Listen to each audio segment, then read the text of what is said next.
ইউনূস ক্ষমতায় বসেছিল ভারতের কাছে শেখ হাসিনার দেশ বিক্রির কথা বলে, অপরাধের কথা বলে। কি মনে আছে আপনাদের? মনে নেই মনে হয়, কারণ ক্ষমতায় বসার পর থেকেই তো পায়ে ধরে বৈঠক, আম আর ইলিশ পাঠানো চলছে সমানে। কিন্তু আম আর ইলিশের আড়ালে ভারতের সঙ্গে আর কোনো প্রস্তুতি চলছে কিনা সে কথা হলফ করে বলতে পারবেন? আওয়ামী লীগের নির্বাচনে আসতে বাধা দেওয়া হচ্ছে না বলে মন্তব্য করেছেন নির্বাচন সংস্কার কমিশনের প্রধান ডক্টর বদিউল আলম মজুমদার। আওয়ামী লীগের ব্যাপার আমরা চাই যে একটা অন্তর্ভুক্তমূলক নির্বাচন, তো সব দলের অবশ্যই যারা নির্বাচনের জন্য তারা প্রস্তুত হয়ে নির্বাচনে অংশগ্রহণ করতে পারবে এবং কোন রকম বাধা বিপত্তি তাদেরকে দেওয়া হবে না।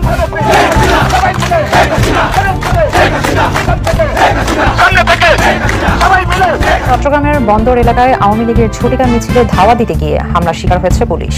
এতে 3 পুলিশ সদস্য আহত হয়েছেন। ব্যারিকেড সরিয়ে কিন্তু তারা চলে গিয়েছেন, ভিতরে কিন্তু অনেকেই চলে গিয়েছে। রূপায়ণ টাওয়ারের বাসিন্দা, ঢাকার রাস্তা যে কোনো গলি, দর্শ গলি যদি আপনি ঘুরে বেড়ান তাহলে সাধারণ মানুষের মুখে প্রায় শুনতে পাবেন এই উপমাটি। মূলত কোনো অসৎ বা চালবাজ লোককে বোঝাতে কাউকে রূপায়ণ টাওয়ারের বাসিন্দা বলে কটাক্ষ করছেন ঢাকাবাসী। কেন এই উপমা? এর মানে কি? অথবা কাকে বা কাদের উদ্দেশ্য করে উপমা সৃষ্টি হলো? এই প্রশ্নের উত্তর জানতে চাইলে লোকজন গলার স্বর নামিয়ে কানের কাছে মুখ নিয়ে শোনাচ্ছেন 5 তারা হোটেলে 3000 অতিথিকে 9000 টাকার প্লেটে ইফতার করানোর গল্প। দর্শক, নতুন একটি নিউজে আপনাদের স্বাগতম। আম ও ইলিশ মাছ দিয়ে এবার হয়তো বা ভারতের সাথে যুদ্ধ করতে চাচ্ছে ডক্টর মোহাম্মদ ইউনূস। ভারতের সাথে পাঙ্গা নেওয়ার যে কতটা খারাপ পরিস্থিতিতে ভুগতে পারে সেটি এখন হাড়ে হাড়ে বুঝতে পারছে ডক্টর মোহাম্মদ ইউনূস। ভারতের সাথে পাঙ্গা নিয়ে সব থেকে বড় ভুল করছে এই সুদখোর ইউনূস। এই ইউনূসের ঘুম হারাম করে ফেলছে মোদি, এবং এর সামনে এর থেকে আরো বড় কিছু পাওনা পেতে চলেছে ইউনূস। দর্শক, তাই যারা ভিডিওটি অন করেছেন তাদেরকে বলবো সম্পূর্ণ নিউজটি মনোযোগ সহকারে দেখার অনুরোধ রইল। তাহলে চলুন আর কথা না বাড়িয়ে ধারাবাহিকভাবে সম্পূর্ণ ভিডিওটি দেখে আসা যাক।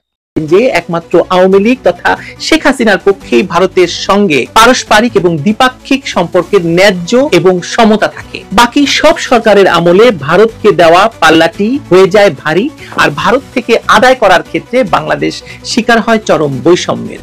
হয় চরম বৈরিতা, না হলে চরম শুধু দেনেওয়ালা। মুখে মুখে ভারত দখল করার দাবি তুললেও শেষ পর্যন্ত ভারতের কাছ থেকে আদায় করার ক্ষেত্রে কোনো সুনির্দিষ্ট প্রমাণ আজ পর্যন্ত কেউ হাজির করতে পারেননি শেখ হাসিনা ছাড়া।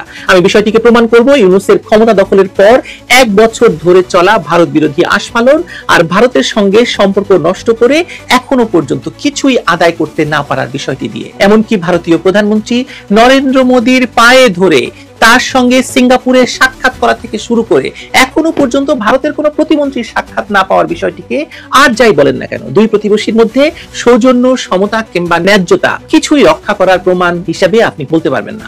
উপরন্তু এমন এক পরিস্থিতির সৃষ্টি হয়েছে যে আফগানিস্তান কিংবা পাকিস্তান থেকে যুদ্ধ ফ্রন্টকে তুলে এনে বাংলাদেশের চট্টগ্রামে প্রতিস্থাপন করা হয়েছে। পরাশক্তিগুলোকে দাওয়াত দেওয়া হচ্ছে, আসুন আসুন যুদ্ধ করুন আপনারা। আর লক্ষ্যবস্তু কারা সে কথা পরে বলছি, কিন্তু বাংলাদেশ হয়ে যাচ্ছে এই পরাশক্তিদের খেলাধুলার জায়গা হিসেবে। যুদ্ধ খেলা।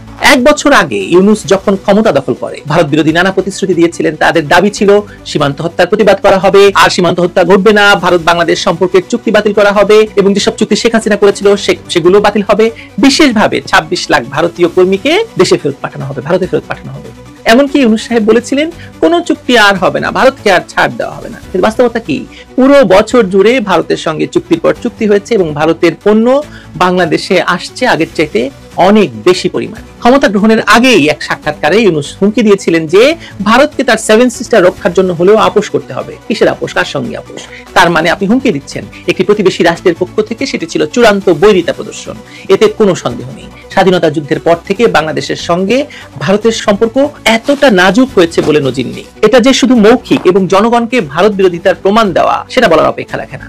যেখানে একদিন জনগণ শুনেছিল যে ভারত আমাদের স্বার্থ পূর্ণ করেছে, সেখানে সরকার যেন ভারতের সঙ্গে সেধে সেধে সম্পর্ক আরো গভীর করার প্রকল্প হাতে নিয়েছে ক্ষমতায় বসেই। পায়ে ধরে বৈঠকের কথা তো আগেই বলেছি। সেই সঙ্গে উপযাচক হয়ে আম পাঠানো হচ্ছে, ইলিশ পাঠানো হচ্ছে, আর ভারত থেকে আমদানি বৃদ্ধি সরকারের প্রিয়তম ইউটিউবারদের ভারতীয় পণ্য বয়কটের তীব্র আন্দোলন সত্ত্বেও বন্ধ করা যায়নি। দেশে ব্যবহৃত বিদ্যুতের 15 ভাগই ভারতে উৎপাদিত হচ্ছে এবং ভারতের ব্যবসায়ীদের সঙ্গে এই চুক্তি নবায়ন বাস্তবায়নও করা হয়েছে এক হিসাবে পায়ে ধরে।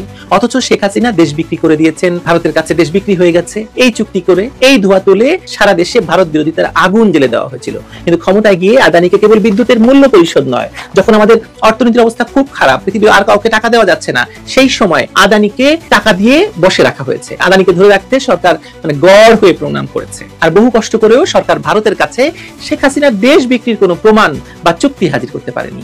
1 বছর সময় বেশি চলে গেছে, এখন কিন্তু কেউ বলে না কই সে চুক্তি। আপনি বলেন, আমি বারবার বলি যে চুক্তি বের করা হোক, আমরা দেখি যে শেখ হাসিনা কেমন করে দেশ বিক্রি করেছেন, কতটা বিক্রি করলেন, কত টাকায় বিক্রি করলেন, আমার তো জানা দরকার আছে। আমার দেশটা বিক্রি হয়ে গেল, আমি জানবো না? ডক্টর ইউনূস এবং তার চেলা চামুন্ডারা যে চরম মিথ্যেবাদী, তার প্রমাণ এখান থেকে পাই আমরা। ইলিশ আর আম শুধু নয়, রেলের কোচ আনা হচ্ছে, বিদ্যুৎ তো আছেই, পেঁয়াজ, কাঁচামরিচ, কি নয়, এসব পণ্য বাংলাদেশে আনা হচ্ছে এবং তার ফলে বাংলাদেশি কৃষক এবং সাধারণ মানুষের কাছে এই পণ্যগুলো পৌঁছানো অসম্ভব হয়ে পড়ছে। ভারত বাংলাদেশে চাল রপ্তানি বন্ধ করলে বাংলাদেশের মানুষ না খেয়ে মরবে, এমন অবস্থাও ইউনূসের আমলেই হয়েছে।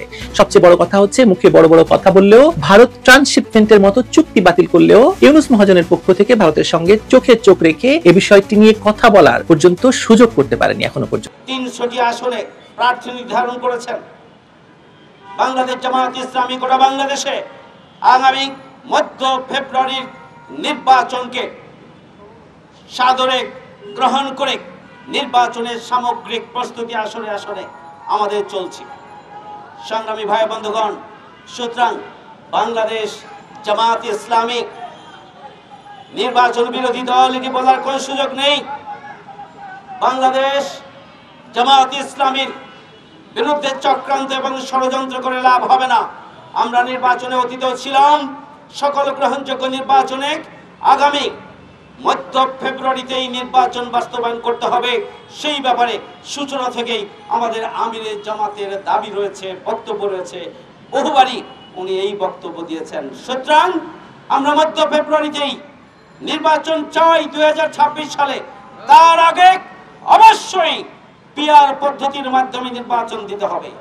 তার আগে জুলাই সনদের আইনগত সাংবিধানিক ভিত্তি দিতে হবে। রূপায়ণ টাওয়ারের বাসিন্দা।